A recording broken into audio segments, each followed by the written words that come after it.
On the screen now is the file that I have asked everyone to download and study the patterns. So I take it that you have already downloaded and already have identified the patterns that is displayed here between a number and its square. As you can see, there are 28 tables here on this page, and each table represents a number and its square. So what are the patterns that you have already recorded? So let's compare our notes. The first pattern that I want to highlight here is the last digit of the square. If you can see the whole stretch of each row, just take a look at the last digit of the square number. They're all 0 here. 0, 0 here, 0 here, everywhere is 0. Everywhere. Now take a look at the second line. The second line, they are all 1. 1, 1, 1, everything's 1. Just take a look at the last digit of the square number. What about the third row? They're all 4.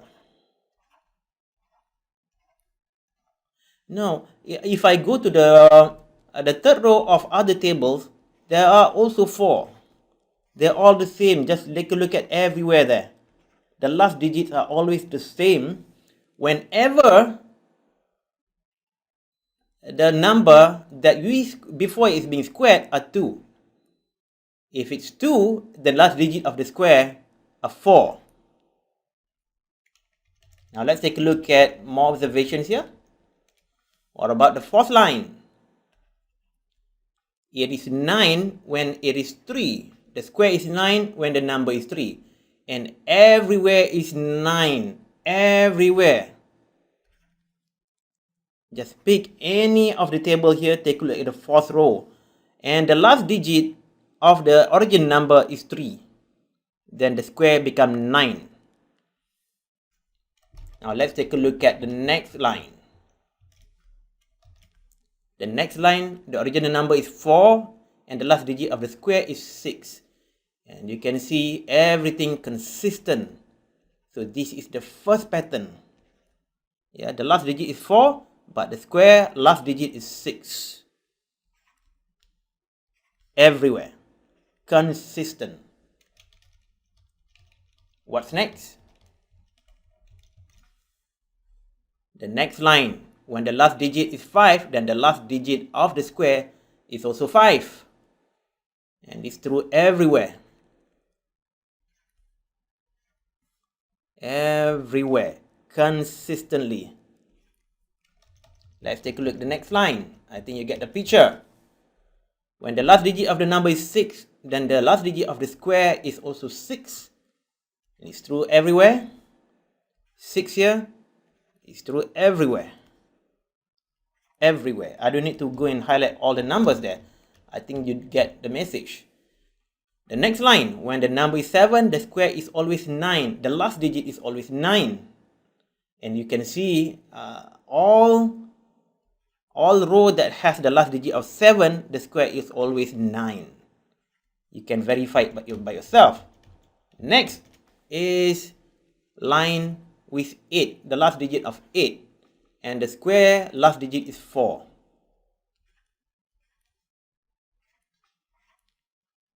And finally, when the last digit of the number is 9, and the square is always 1. Always 1. So that is the first pattern that I would like to highlight here. I hope you have already identified that pattern as well.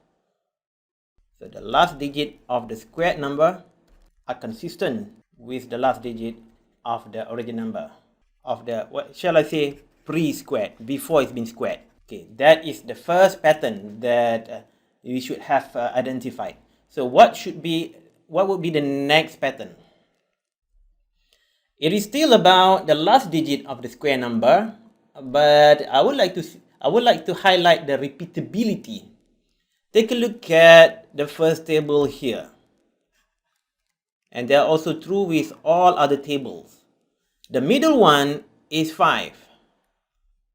Maybe I should choose a different color. This is like the middle of the pattern, and you can see it is repeated. The last digit is 6, and then over here is 9, and then the last digit here is 4, and then here is 1. And what about 0 here? 0 also have a pair here. So let's see, if I extend this table to become 10, then it becomes 100. The square of 10 is 100. So it is repeatable. It is as if it is a mirror image when the mirror is placed at 25 here, or at 5 and 25 here. And it is true for all other tables as well. So that is the second pattern that I would like you to know. So let's update our observation. The last digit of the square number have repeatable pattern. Okay, next. Let me just delete all the notes here. As you can see, I have already color-coded this table. And why do I do that? Because I want you to identify the next pattern. Take a look at the number of groups, the number of paired groups in the squared number. If you notice, we have two blues here, or let me just choose a different table. Let me just choose this one here, right here. Okay, we have pair of blue and pair of red, blue here and red here. So as you can see, there are 4 groups, 4 pairs of numbers, 4 pairs of digits on the square, and that corresponds to the number of digits of the number before it's being squared. So that is 4 pair, over here 4 digits. So that is the second pattern. You can check the other tables as well. They are consistent. Over here we have 3 pairs, and over here we have 3 numbers, 3 digits. And take a look at this one. 3 pairs, and the last pair, the leftmost pair, is a single pair, and it has 3 digits. True for this one as well. 2 pair, and the leftmost pair is a single pair, and that corresponds to the number of digits of the number of its square root, or before it's being squared. So that is the next observation. Let's update our list. The number of digits in the square root number is equal to the number of paired groups in the squared numbers. Okay, that is the third observation. Now, the fourth is the last observation that I want to note down. You might find other patterns, but if you do, then you might want to share with me the other patterns that you have observed by sending me questions in the Udemy menu. Okay, the last one that I would like to highlight is the leftmost digit. The leftmost digit of the square versus the leftmost digit of the pre-squared, of the square root number. Let's just randomly pick some components, some rows here. Okay, I'm picking this one, picking this, this,